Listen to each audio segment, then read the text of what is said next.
My name is Bonita Strait, and I am an independent living coordinator. I'm also the educational liaison for the South Carolina Department of Social Services. I am housed in the state office of DSS, so I'm not downtown, not off of Two Notch Road. I'm off of Bull Street, next to mental health. So whenever I need a mental break, I can go get some help. Yeah, right across the street.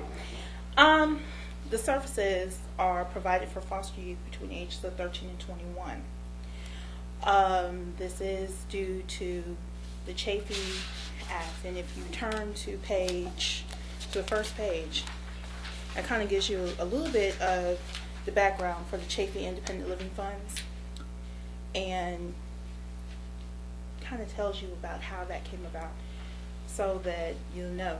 Now, I know that we're limited on the time frame, and I have a lot to try to cover. If you don't mind, I can kind of breeze by, because I know that you guys can sit down and go into the background and history. But I know that you really want to find out what services can we really get into. Okay. Understand, we operate out of two pots of federal money. You have the independent living funds, which we call Chafee funds, and then we have the educational and training voucher. What the main things to keep in mind is that the foster youth has to be 13 to begin getting these services. As long as they're in between the ages of 13 and 21, they're fine. As long as the youth stays in care up until the age of 18, then that's what determines if it continues until they turn 21. Yes, they can sign themselves out at 18 and continue our services, and they can sign themselves out at 18, continue receiving our service through what is called the PATI Fund. So it's a PATI program, and it's called the PATI program because it's also named Providing Assistance to Transitioning Youth. That's how we come up with the word PATI. So they'll come in, they fill out a PATI form with their caseworker outlining the different services that they need, and we can provide services that way. So even after they turn 18, they do not have to be in care to get our services. They can be out of care. Going on, the services for the youth really is based on their treatment plan, the goals that they have. These services are outlined to help them. Understand that independent living really is a secondary program. It's not the primary. It should not be the first response. So we're asking the caseworkers to look into the community or look into other available sources to get assistance first. Then if they cannot find that kind of assistance, then come to us. So it's not just this big Christmas bag full of money. Yes, we're going to give you everything. Not going to happen like that. We're asking to look within first and then come back out to us. The way that the services are, applied is that an application has to be submitted. The caseworkers have the application. The application is a DSS form. It's DSS 30198 that has to be completed. The caseworker has to have it signed by their supervisor and then submit it to us. So that in a nutshell, I could give you the form, won't help you because there is a chain of command that it has to follow, and it has to go through the caseworker to their supervisor and then come to my office to have it complete. And at certain times, documentation is required to go along with the application. So it's just not, let me pick up the phone and call Bonita. It doesn't work that way. And yes, I do talk to foster youth. I've had foster parents to call me, and I still turn them back around. I answer their questions, but I turn them back around to their caseworker, and I still make contact with the caseworker to let them know that the foster youth or the foster parent has contacted me. They had questions. I've answered their questions, but this is what you need to keep in mind. Yes. If we want to know if the foster care worker on our case has submitted paperwork, can we call you? Yes, you may. Yes. And then would you in turn turn around and let them know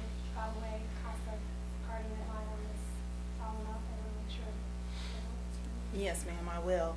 I do not have a problem, and please understand that. I've had foster parents to call, but I try to maintain that level of command, that chain of command. I do not have a problem with CASA calling me, and I've had different organizations to call concerning the application that they're working, considering as guardians to call me, I'm sorry, and ask me, did so-and-so turn in this application to you? Do not have a problem. And yes, I will turn it around to the caseworker to let them know there is this concern. If you did not do it, you need to go ahead. Typically, when I respond, and I guess I did a no-no, which is didn't bring enough business cards. Typically, I respond by email.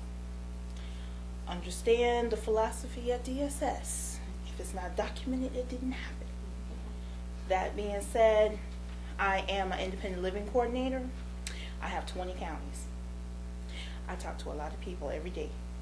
And unless I'm constantly on the phone with you, no offense, love you, appreciate you, I will not remember your name. And please don't ask me about your child's name. It has to be something in particular that just makes it stand blue in my face all the time. So I do a lot of emailing.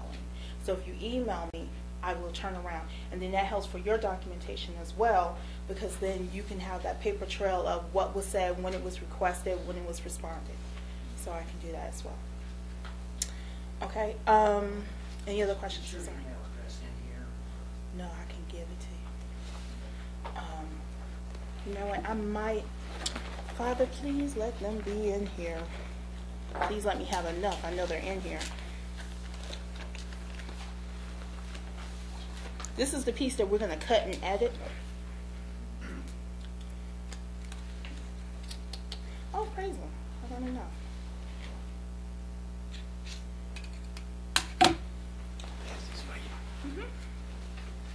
Thank you.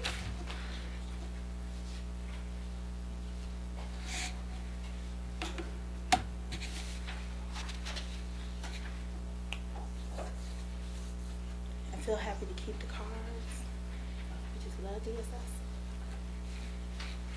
You have 2 extras. I tell you what, if you have other people that need them, Okay. go ahead. We'll pass them out. Yes. Thank you.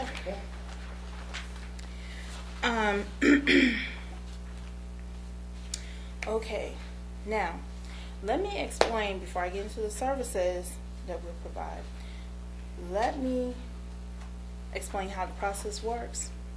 So when you're talking to your foster youth and your foster parents, you truly have an idea, because most people do not. Youth comes in, or whatever the case may be, and talks to the caseworker and says, I need X, Y, and Z. All right. The caseworker does the paperwork. Caseworker turns the paperwork over to their supervisor, who signs off on it. The caseworker has 2 options. Well, actually 3. They can either hand deliver it to my office, they can fax it, or they can mail it. But you cannot do both, because that kind of duplicates stuff. So they turn it into me. Well, like today, I wasn't in my office. Excuse me, I was there for 10 minutes and walked out the door because I've been on the road. Well, when it gets to my office, if it's faxes, it's supposed to have a time and date of being received. If it's mailed, it's stamped in. Even if it's hand delivered, it's stamped in. So there's a date there. I typically have 2 weeks to respond as reviewing the application. But because I know of the urgency, if my week is not hectic, it'll get done within that week of being received. Except if it's a Friday.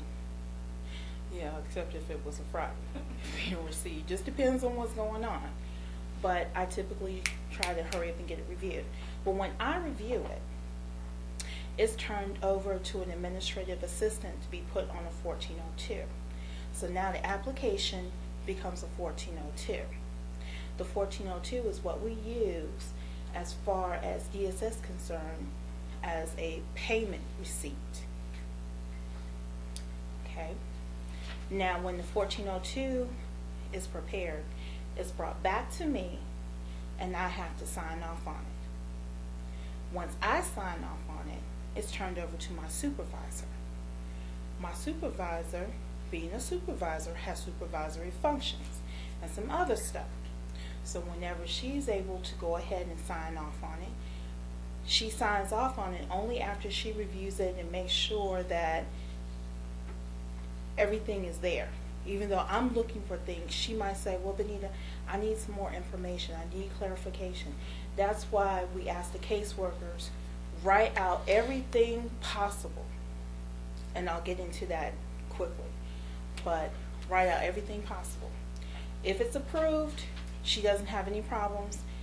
It is an approval letter is then sent to the county saying that congratulations, your funds for this child has been approved, and they will be forthcoming in 6 to 8 weeks from that approval date on the letter. Then the application is sent over to finance for them to take it apart, put it in the computer, and then start making checks. So what are you looking at? Some time. Right. So keep in mind, also with the counties, they do have educational funds. So certain things that they definitely know that IL will cover, they can put out of their pocket, and then when our monies come into the county for them, for that particular child, they can reimburse themselves. They can call and check with me, Benita, is this approved, da da da da da da da. If I'm going to be, like a couple of weeks ago, I was out of the office for a week. Before I left, all applications up until the final day that I was in the office were reviewed. And I sent out emails that says, all your applications that were sent in up until today were reviewed. They were pre-approved. Now, if something was wrong with that application, then you got another email that said, I need whatever information was missing. So they got that piece of information. So there isn't really, how can I say, I do not leave too much room for a lack of communication. Even when I'm out of the office for an extended amount of time. If it was submitted before I left, I handle it as quickly as I can. If it's an emergency, then people need to let me know that this is an emergency situation. And if not, I do not have a problem with people calling my supervisor, because my desk is set up in such a way that if somebody needs to go and handle whatever business, it's already set up. So keep that in mind when the child is asking for a question, asking for services or need different services. It's better to request it ahead of time. Do not expect a turnaround in 2 or 3 weeks with funds. If they need funds today, really you're going to have an alternate plan. That's why we ask for us to be a secondary resource and not a primary. Yes? What would be some of the reasons why an application would be denied? Okay, there's a listing of the reason why on page 6.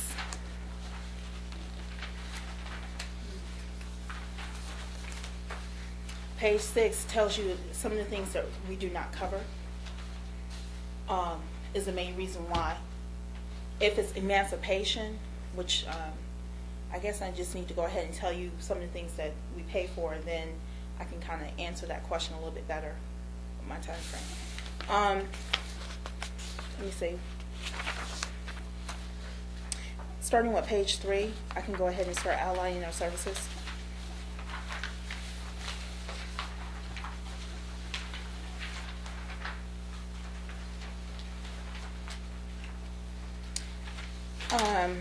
Under daily living skills, again, this pot of money is called IL or Chafee funds.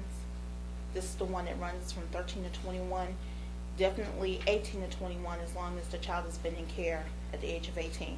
If the child was to go home or leave care at the age of 17, there isn't anything I can do. Another thing to keep in mind is if the child is turning 21 tomorrow and they needed something, I need the application today. Fax, you can fax all day long, as long as it's in my office before tomorrow. Yes. Isn't, I think you pointed this out to me at one point, isn't it important? If they leave care before they turn 18, you can't do anything to them. If you're in care when they turn 18 and they leave, they're okay as long as they come back to a DSS office, isn't that right? As long as you're in care at age 18, they can kind of stray away from her and come back, is that correct? Okay. Little Tommy turns 18. Little Tommy says, I'm through with you. I'm grown. I'm gone. Little Tommy can leave. Yeah. Little Tommy can, as long as he's been in care at the age of 18, he can leave. Tommy gets out there, he finds out that he needs this, that, and the other.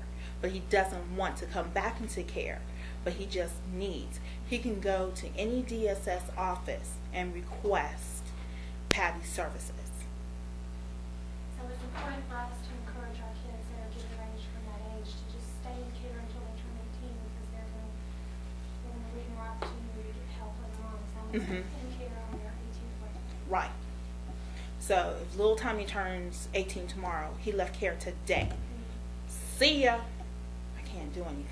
But if he leaves on his 18th birthday, He's fine. he's hmm He's fine. But also keep in mind too, other flip side, little Tommy leaves care at age 18, gets out, and I don't know, I just got married and just kind of left my mama's house. But I still got a full bedroom and clothes still there, so don't ask any questions. Got married in December and still, Mama, you still got my room. They might say, when I say clothes, this another piece we're going to edit. When I say clothes, I mean clothes, all the way down to the whole outfit, weave too, But if little Tommy gets out there and he finds out this is not working for him, he can return to care as long as it hasn't been over a year. He's got 1 year from the date that he leaves to return. And then all of our services are still afforded to him, and he's still underneath that umbrella of DSS. So But he doesn't have to return. So just to get some Patty funds, he has to be in care until he's 18. He Yes. can leave and be gone for another year, right? Mhm. But if he wants to return to actual care, he has to return care within a year from leaving. Mhm. Is that right? Right. Up until he turns 21, he can stay gone, and there could be a number of different things that he may need. It just depends on that conversation that he has with the caseworker and his needs at that particular time. I will say this. Just like I became grown and got married, if our children become married, our services are still afforded to them. So that does not cut them off. Okay. But I will say this. If they decided they want to get married, kind of get them into that premarital counseling early. Because we've had it to happen that our youth are married, but if like I know what I was doing at age 18, they're not really ready. They think they are, and it kind of complicates it because of the emotional background and some of the things they've gone through. They really are not prepared. So I would, just a little side note, we can edit that too. As far as daily living skills, we have mentoring services. We allow for mentoring services. That's $1,000 within a 12-month span. We ask that the mentor have a background check. There is a certain form that goes with that. So they have to have identified expectations and goals for that, for the youth. Most counties already have people picked out. This is somebody they constantly use. It does not have to always be. How can I say that? Excuse me. It does not always have to be that identified group.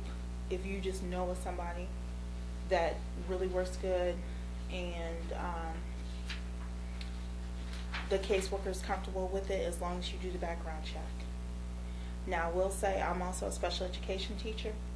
Special education children have a multiple of problems and situations going through. So you might want to make sure that this person is very familiar with special needs if you're dealing with special education students, especially self-contained. Life skill classes. Life skills will be possibly birth certificates, where to go to get whatever documentation. Typically, we've asked for birth certificates for our children, so we can pay for that. Of course, ask you again to seek out, and then come to us. If it's based on a treatment plan that the child wants to become a lifeguard, we pay for CPR classes.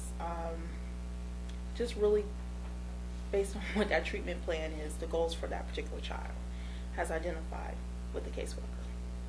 So we have the life skill classes, esteem building activities connected with education and employment, just what it says. If it's through the school or through their job, yes, but we do not pay for things like YMCA, Boys and Girls Club, Girl Scouts, Boy Scouts at this time. We pay for those activities that are connected to the school.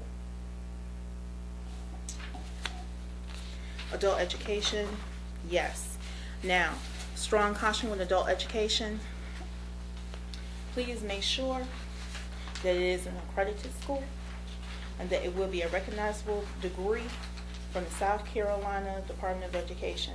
There was a school that is still in operation that is not accredited, but their premise is, well, this is a fantastic program and we haven't really had a report, but understand with our children and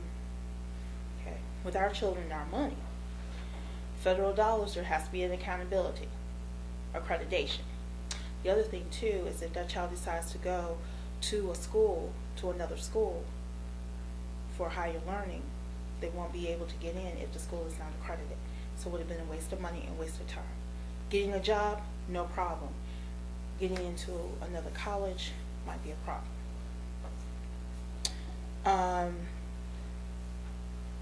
So yes, GED classes, adult ed, tutoring, $1,000 within a 12-month span. Again, if you have special education students, please try to see if you can get somebody who is familiar with special education, specialty areas. I am certified with learning disabilities.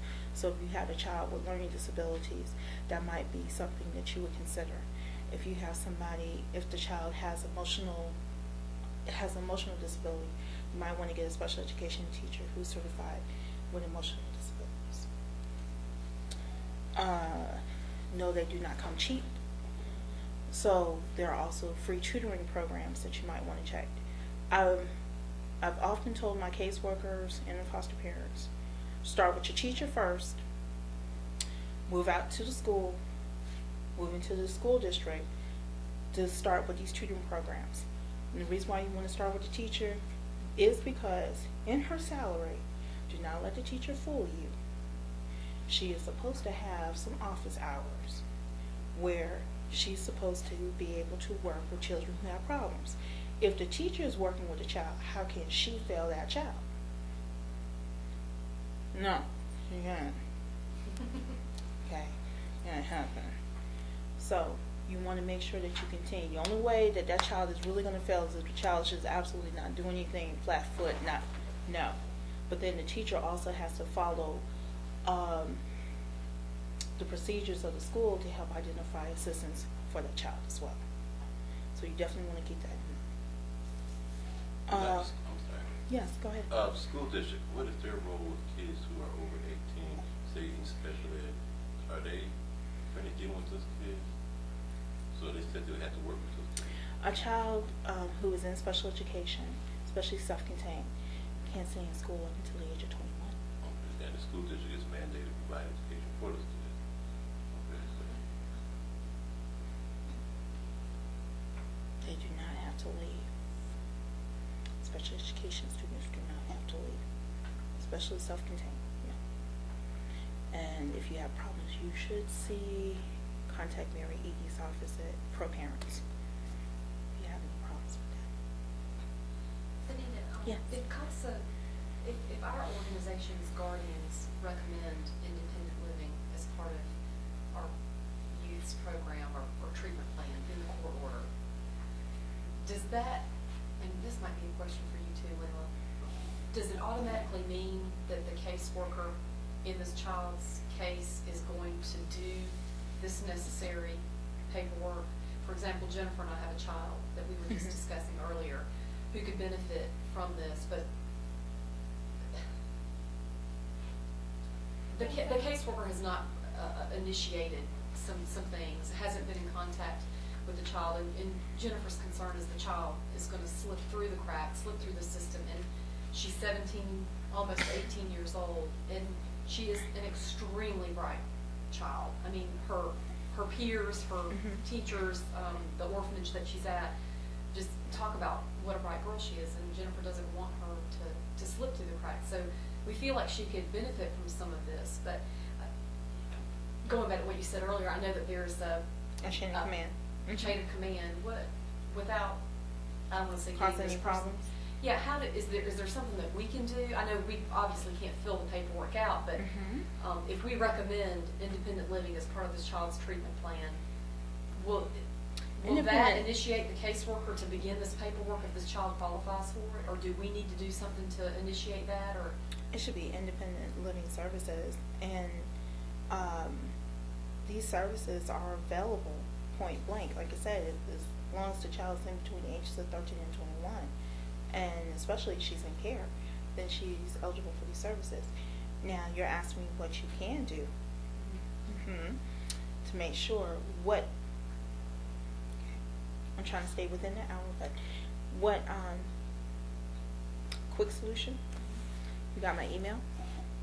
Send it to me, and you can say, oh, that you can explain the situation, what needs based on out of here. If you see things that are totally highlighted, and then if you would say, you can give me the worker's name, and I can just say, oh, I had a phone call, or whatever the case may be. I try my best to do things generally. Keep in mind that I have a supervisor, and I still, when people go over my head, I still like to do things intact, with tact. So therefore, it's like, oh, the application or whatever, and you can send me the email, tell me the explanation. I can send you the email back, and you can take the email to that person, or you can forward the email to that person. You understand what I'm saying? Yeah. So that way, it's like coming around, but it's letting them know that I know. You don't have to mention their name to me, or you can just take it and forward. Oh, well, I spoke to Ms. Strait, and she said X, Y, and Z about this particular. No, better yet, just show them the email. Oh Lord, I'm sorry, I forgot to turn it on.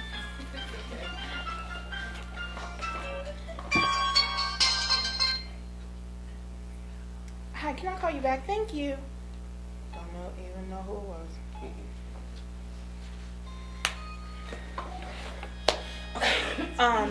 But that is one way to work with caseworkers. And I'll be honest with you, there are some caseworkers, honestly, that sometimes you got to turn the flame up underneath them. And I understand the situation that you get behind, you might forget this and you might forget that, but in the process, they still need to know. Then it could be that the caseworker does not know about the services. We do have that. Some may feel that it's just a tiring piece of paperwork, but that's one way to handle it. Just go ahead and email me, and I can, oh, is this person is getting this, and based on, you were here, and I understand that we could do this. What, you could just ask me the cost. Are they allowable? What is this and that? Just to let them know enough that you're being in contact with me. And you got to also understand, I'm state office. So sometimes when, I'll just be honest, I can walk into a county office. I have walked into a county office, and people started to run once they found out who I was. Oh, wow. And they were like, why is she here? Like, I'm just here. I could care less what you're doing. I'm here to shout at somebody. I'm not here to pay you any. And they just came straight out and asked me, why are you here? So, yeah, you can do it a roundabout way.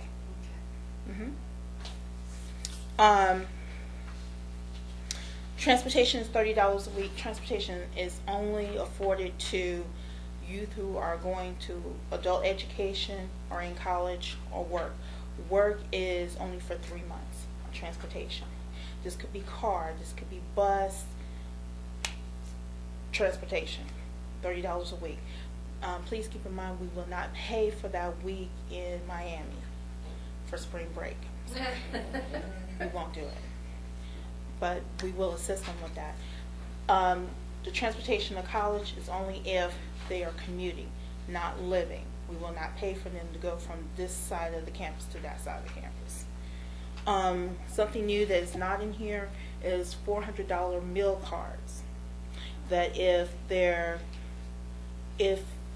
they are commuting students, we understand that a burger and a drink, a sandwich and a drink, helps them think better. So $200 per semester, and that comes out of the $5,000 on the ETV side. So I'm trying to move over there. Senior expenses, I think that's what's going to fall that you're going to email me about in reference to the young lady as is outlined here. Senior expenses as far as senior pictures, caps and gowns, graduation invitations, high school senior pictures, and are $300. High school class rings are $300. The newest thing is college class rings for the seniors, $450. Now, here's the tricky part. This is where I tend to lose people. Graduation packages, graduation invitations, we only pay the low to middle packages. The most expensive package will be knocked down to the middle packages.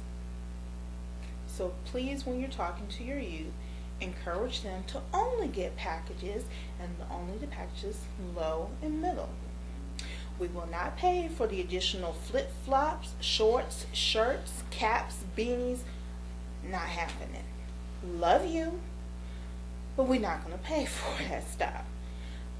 Typically, the packages have enough stuff in them, and I know that they might want the second pair of shorts, but we can't do it.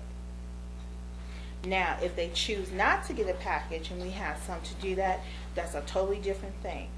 But I think that, if you abuse something long enough, people will put a cap on it, so we don't want them to abuse it. But right now, we're really only doing the low to middle packages. Okay.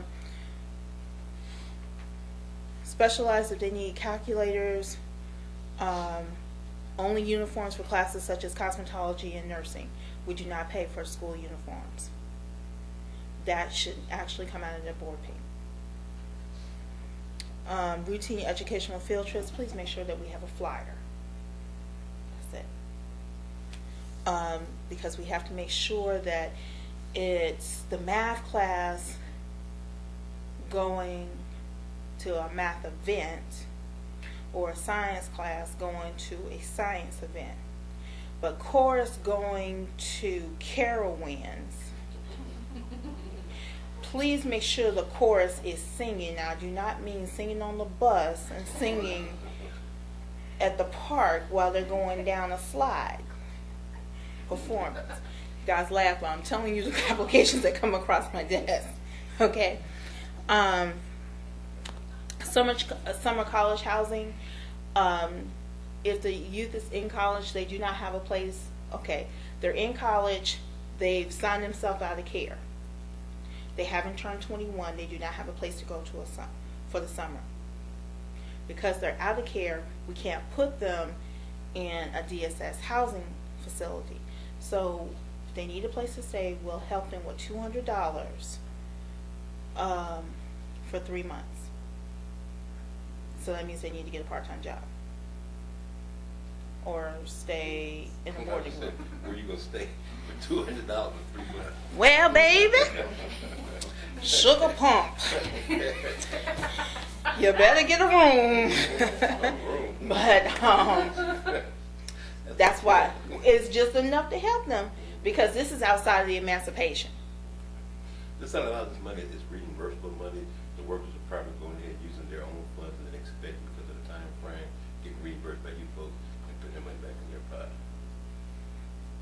If you have a 2-week turnaround from your part and then a 6-week turnaround from fiscal, I don't see these people having that kind of forethought.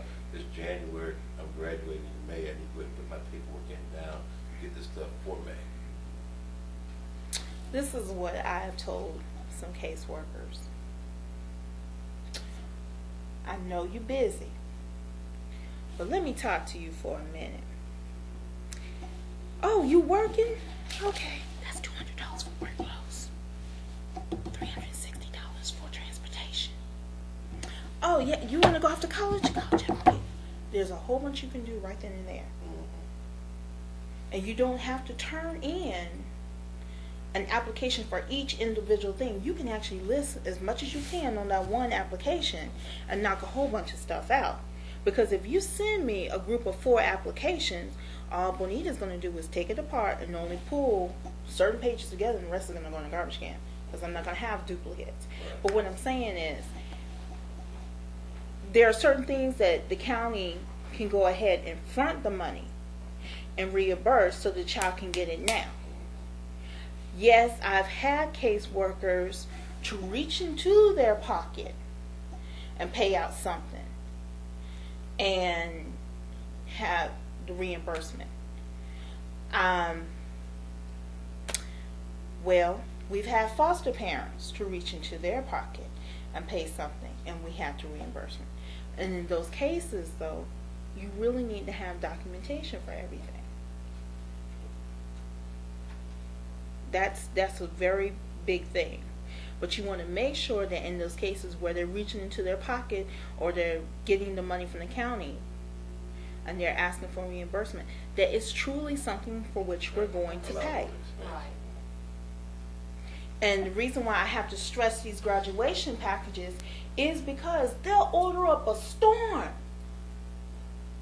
And then they'll be surprised. Well, Benita, I requested, point blank, the child requested $170-some worth of stuff. The child chose the cheapest package and didn't want to add on clothing. I can only pay for the cheapest package. Who had to pay for the clothing? The foster parent or the county office? Either or both. But you just want to make sure that it is allowable.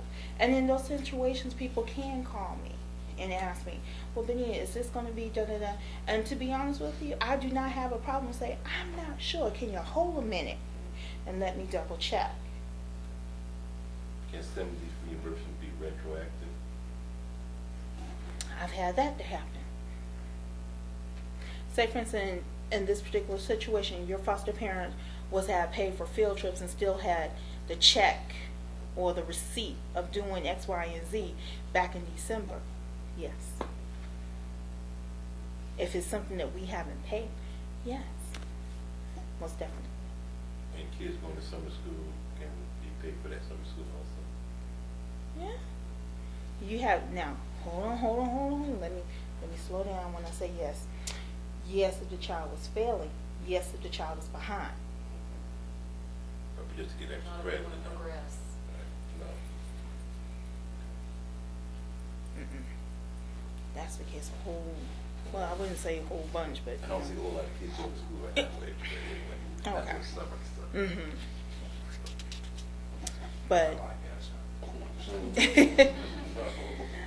college application fees, $150, SAT, ACT fees, 3 of each of the scores. Just give me the registration forms. College deposits, that comes out of EUTV, and that's something I need to move over. That's new. Anything dealing with the cost of attendance to a post-secondary institution goes out of ETV. and that's something new. So, yeah, when I make up the new booklet, I'll have to email you guys a new booklet or drop them off. I prefer the drop off. I like to see y'all. Transportation, we have bikes for $200. And again, the transportation to work, transportation to college. Repair and maintenance of their vehicles.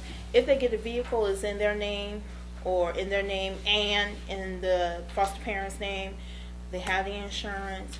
We'll do the repairs of the vehicle as long as it's a vehicle being used to go to work or school.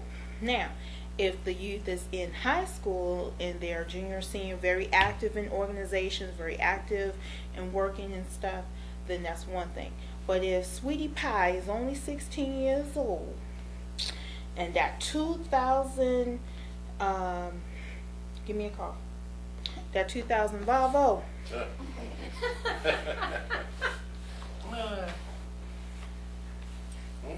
gonna happen. little common sense go a long way. Okay. That make us suspicious a little bit. Okay. I don't know about y'all, it makes us suspicious. But we give $1,750 annually for car repair and maintenance, as long as it's being used to go to work and to school. But the youth has to be on that deed, title, registration, car insurance, making sure that it's being used that way. And as it sees, these funds cannot be used to buy or pay for car insurance. Okay. Employment. If they need certification courses, we'll do that. We'll assist them with that. We've had youth who are, the common thing right now is cosmetology and barbering. They haven't completed high school, but they're into these different programs. We've helped them with those costs right there. If the child was in a nursing program and need to take the nursing certification exam, we've helped them. Board exams, we've helped them. Child care is very limited to $400 for 1 month. I don't know how they're going to find somebody, but you know, okay. Interviewing clothes, $200 for the average size, but for our husky and voluptuous youth, then it's $300. You'll be emailing me about that tomorrow because my child, I think, requested that from her caseworker, so I'm still haven't gotten it, so I might send you an email and say, see if you can check to see if your application came through. Now, with your interview and close, I will say this. Yes, I am saying this on camera.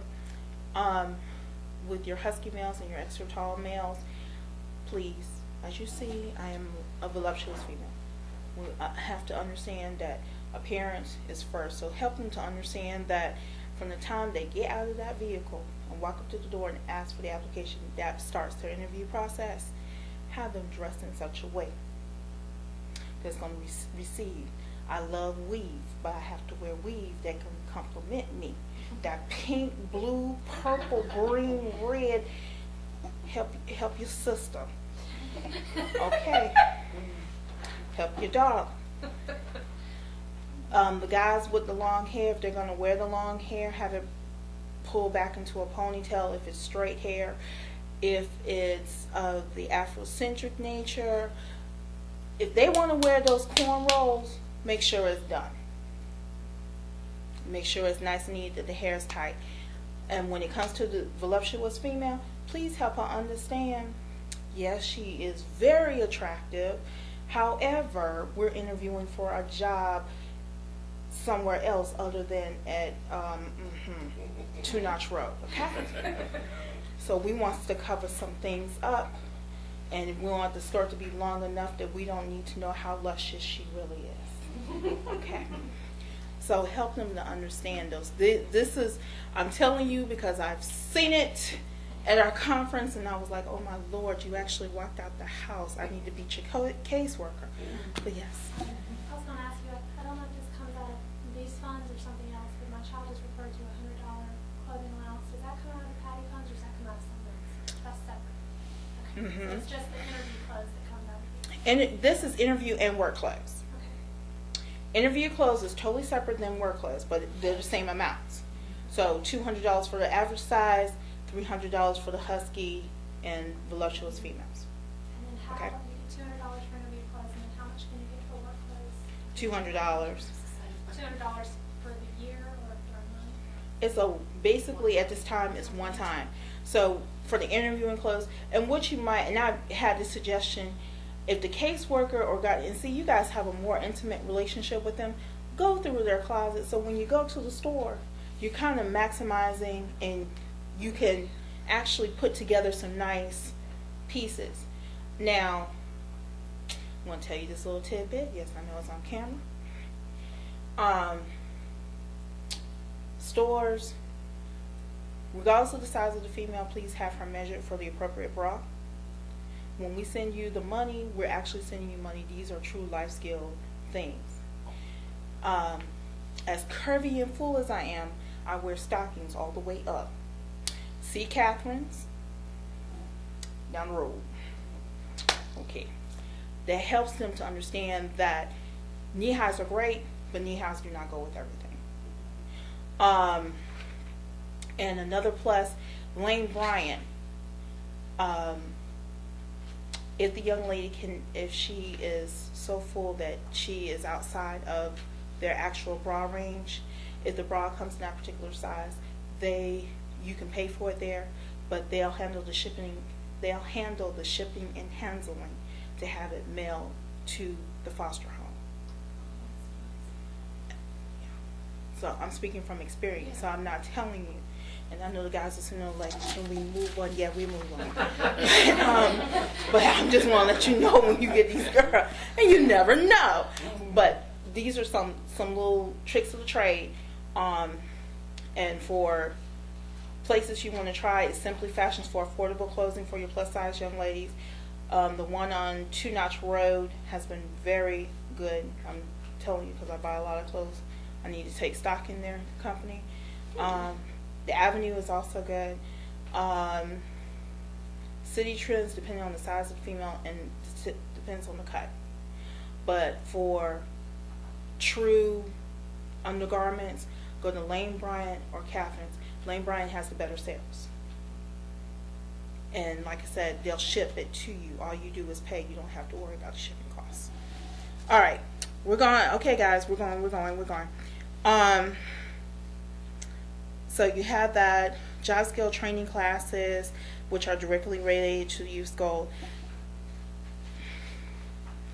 WIA. You want to really use your WIA offices, your Workforce Investment Act offices for that. That's your one-stops. And then we have a listing also for those. And no, I did not bring it, but if you send me an email, I can make you some copies and send that to you so you know where your Workforce Investment Act offices are. Emancipation, we pay the phone deposit, electric, gas, water deposit. The key word is deposit. So when your child starts talking about they want to move into an apartment, they're turned 18 and want to leave care, or they're out there, they're turned 18 and left care, or they're turning 20 and leaving care. Definitely before they turn 21 and want to leave care. They need to have a job. They need to have an idea of where they want to stay. Just because they get approved for an apartment does not mean that we're going to kick out the money. We want to make sure that the child is able, so you really want to help them budget and set up a budget for them so that to get into this apartment. But we ask for check stubs so we can validate. Now, key point, if the child makes $500 a month and the rent is $500 a month, please don't expect the application to be approved. Not going to happen. So if it might mean getting a room or getting a roommate, but you still want to make sure that they get the emancipation. We do the furniture $1,500 for if it's just that person, but if the person has a child, it's $2,000. Rent will help them for 6 months, but it breaks down. Only way you get full 6 months is if the youth is pregnant, 4 months pregnant or more, and has a child underneath the age of 1. It's full 6 months. But the breakdown is the first 3 months 100%, 4th month 75, 5th month 50, and 6th month 25%. So when you say full 6 months, if they're pregnant, they get 100% for 6 months? Yes, ma'am. Yeah, but the Foster Parent Association also provides emancipation showers, so there are a number of different things that they can get through the emancipation showers. Typically, a lot of the deposits are refunded after a year of good service. What happened to that money? When the deposit, This return, say, you would go to that person in his name, say, be a SNG, deposit for $150. After you keep your service for a year, they refund the money back to you. see, I didn't know that because I don't pay rent. Okay. But thank you for telling me that. Okay. I really don't know. So they actually It- go to that it person's must name, go they back. probably keep it. Right. Okay. Yeah, but thank you for telling me. Did not know. Like it's my own thing. I love my husband. Can y'all tell? Okay, so I hope, sir, that kind of answered your questions on some of the things that we don't pay for. Oh yeah, beauty pageants. Yeah. Okay. Um, Well, the prom. No problem. pageants. I'm not gonna pay for them. No. Summer camp, football camps. Now, as long as your summer camps and your football camps are connected to the schools. So Sterling Sharp had one. USC player. The Carolina Panthers had one. It has to be the whole team. No. Whole team. It can't be, well, he needs to go over there to do. We're not doing that. But I am actively trying to get summer camps, scholarships, waivers or something for our youth. So prayerfully that'll come through. But the hardest thing is, see, many of them were going through the it's a federal program, NYSP. But NYSP lost some of their funding. So some of the schools stopped. Then also understand too, our age range, because of the NCAA rules, they can't be there. Most of the time the colleges just allow for a place to use, well, an organization to use their spot. It's not so much that the college is putting it on. So you really have to try to find through that organization. And so trying to do that is sometimes kind of That's an working. expense that the county more than because a lot of our foster kids actually go to summer camps that not school related though. Mhm. It's just something good to do during the summer. So we need to ask for scholarship students. So if you have names of different summer programs that you would like for me to send them a letter, please go ahead and email that to my office and I can send a formal request to them. Find out. Okay, I know we're going to wrap up. Education and training voucher very quick. If the child has been in care up until the age of 18, they're in college, post-secondary, they're eligible for up to $5,000. But that's based on their scholarships and grants. So because this is federal money, we need to make sure that they're not receiving too much more because we don't want them to refund off of our money. So we have to count the scholarships and grants. That's based on a 12-month span. Now, understand, out of that $5,000, here's the kicker.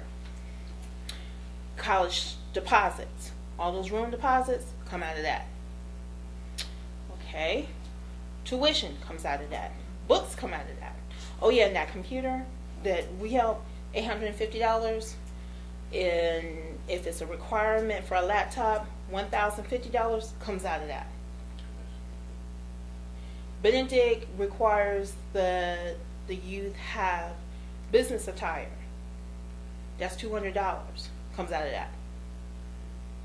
That would be separate from that, okay, not work or. Now, understand, because Benedict put that in writing saying that they have to have business attire, that's considered a cost of attendance. I can't supplement with IL funds. So once that $5,000 is used for that 12 months, for that toy. If they need all of $5,000 today, they will not be eligible for $5,000 again until next year this time.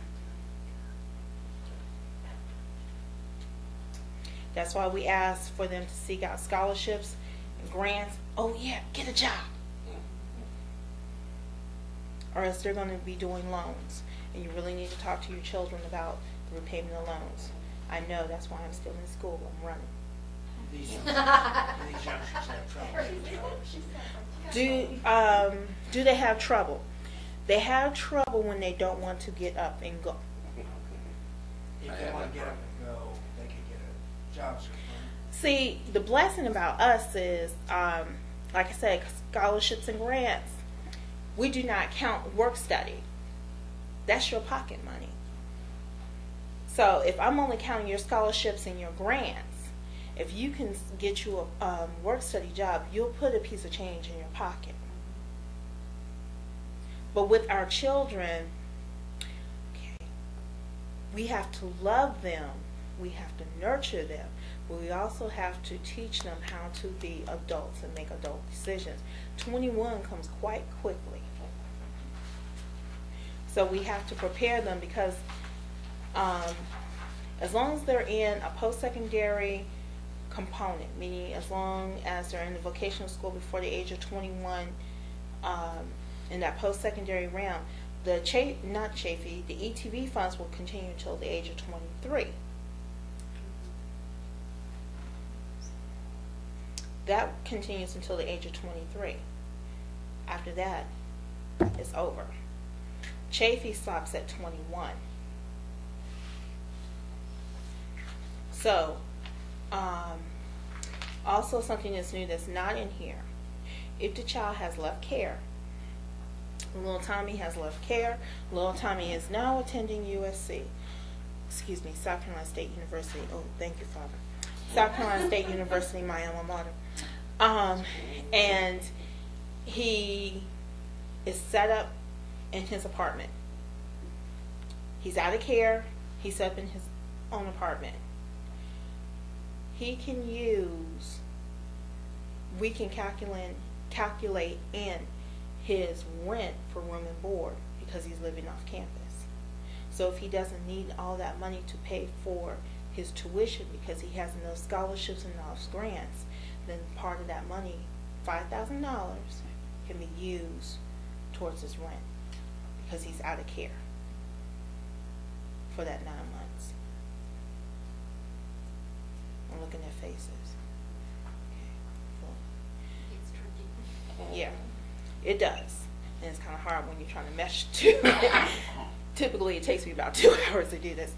And the $400 also comes out of here for that meal card. Okay.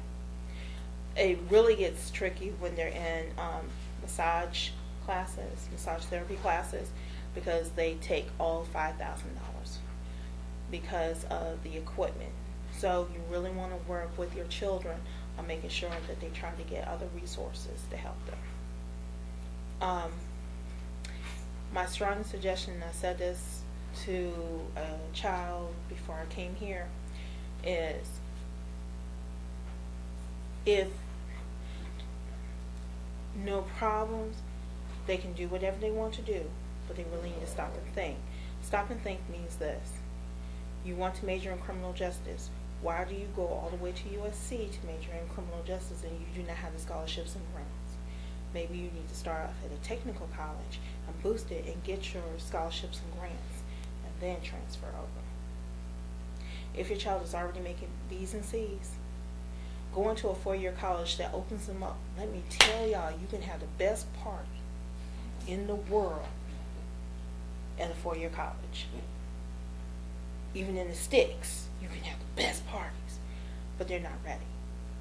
They really need a small environment to get them ready and then let them transfer to work on those study skills. So you really want to talk to them, because like I said, that $5,000, if all they're getting is Pell Grant, then it's not going to help them. Prime example, Benedict. I had a child, all he got was $4,050 from Pell. That's all he got. And then he got the full $5,000 from me. he still had to take out loans. Yeah. For a year at Benedict. I think it's not cheap. For $9,000? Hey, just check on y'all. But, How much longer it'll be? Oh, I'm Okay. Benedict's private, isn't it? That's what I, Is it more expensive than Allen? Have they got the same? To be honest with you, I'm really not quite sure. I want to say that they're closer to be about the same, and that's why we really need to work with that.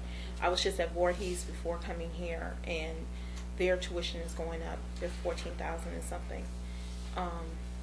So another thing is also to find out what additional assistance that the school provides, what additional scholarships that they provide, so that that way the youth, if they have the grades, they can really work it out. Biggest thing, make sure the financial aid application is done in January so that they can get the additional assistance that's available to them. It's first come, first served, just like Mom and Them's fried chicken on Sunday. First come, first served. So can they pay for an out-of-state college, or is it just, is there any? We will pay for out-of-state It's always colleges. fun, like out-of-state, Colorado, they're a lot cheaper than they are in here. Because Okay. I went to, CU, graduated from there, and, You were considered an out-of-state student? no, I lived in Colorado at the time, and that tuition for just in-state was like $1,200. That, Well, and I mean, and it's like triple here. well, keep in mind too, our student is going to automatically be considered an out-of-state student. So what you were paying for in-state, I'm not quite sure how much it's going to be. State, I think we're still chubby and still cheaper Mhm. than it is here. They can go out of state. They do not have to stay in state, but just understand that by going out of state, the additional grants, state grants that we would have available for South Carolina State students, college students, will not be afforded to them. Only the federal monies and our $5,000, and whatever that school deems is necessary. Oh yeah, and in my closing, watch out for the new and up and coming colleges, those like ECPI, Beta Tech. Not trying to talk against them, but please understand too, they are expensive. And our youth tend to go there because they are the non-traditional and they're accepting and all that's fabulous, but the bill that you have at the end is not all that fabulous for that short period of time. So all that said and done, I think I'm finished. But if you have any questions, I know we're trying to skip and go through, please feel free to call me. If you need me to come back, I'm just right down the street, so coming back is not a problem at all.